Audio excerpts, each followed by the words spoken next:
Let this mind be in you, which was also in Christ Jesus, who, being in the form of God, thought it not robbery to be equal with God, but made himself of no reputation, and took upon him the form of a servant, and was made in the likeness of men. And being found in fashion as a man, he humbled himself, and became obedient unto death, even the death of the cross. Philippians 2 verse 5-8.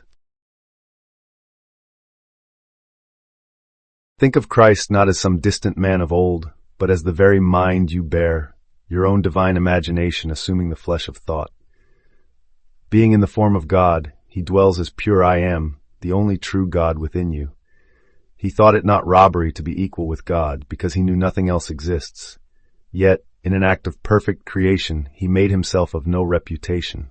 He emptied himself into the garment of your own sense world, took the form of a servant, became as you appear, a mortal frame bound by circumstance.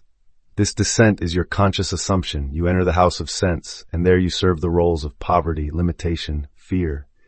You humble yourself, bow to every condition. Obedient unto death, you yield to the death of believing you are that body, that small self. You nail all judgment, all old fears to the cross of your conviction. Mark this, the cross is not defeat, but the altar where your dream of separateness is crucified.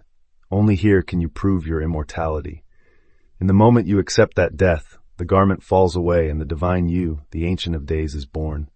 You rise, your thought now shining as the Father.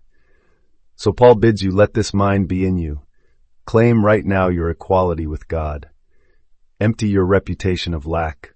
Wear the world's guise, but know in secret that you are, I am the way, the truth, the life. Through this crucifixion of old self, you awaken as the one who assumed you. There is no other path. In that moment of true belief, your death becomes resurrection. And in that rising, you reign not as a servant bound, but as the Father, the only true God who has never ceased to be. These verses trace 4 inner states. First, Christ's mind in you is the seed of divine self-awareness. Second, not grasping describes the ego released, no longer clutching at appearances or small identities.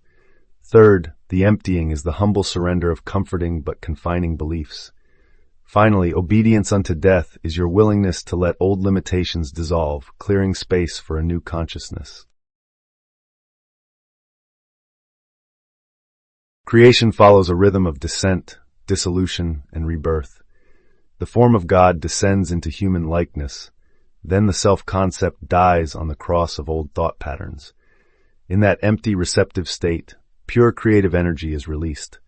From this vacuum, your ultimate vision re-emerges, and the world you experience shifts to match the new inner identity. What this passage uncovers is your sovereign power to self-assume. You are both the divine form and the humble servant. By willing the mind that was in Christ, your innate highest self, you learn to empty every limiting image and then feel your desired state as already real. This silent, imaginal act is the seed of all true manifestation.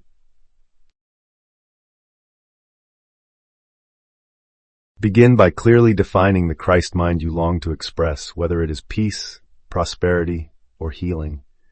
With that guiding ideal firmly in place, release every counterbelief, emptying yourself of self-contempt and fear, so that nothing obscures your true nature. Embrace the assumption of I am already this, lingering in that feeling until it feels unquestionably real.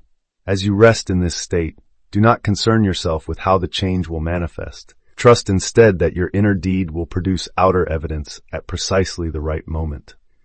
By practicing in this way, you mirror Christ's own pattern, first recognizing your divine identity, then surrendering the old self, and eventually, through pure assumption, birthing a new reality.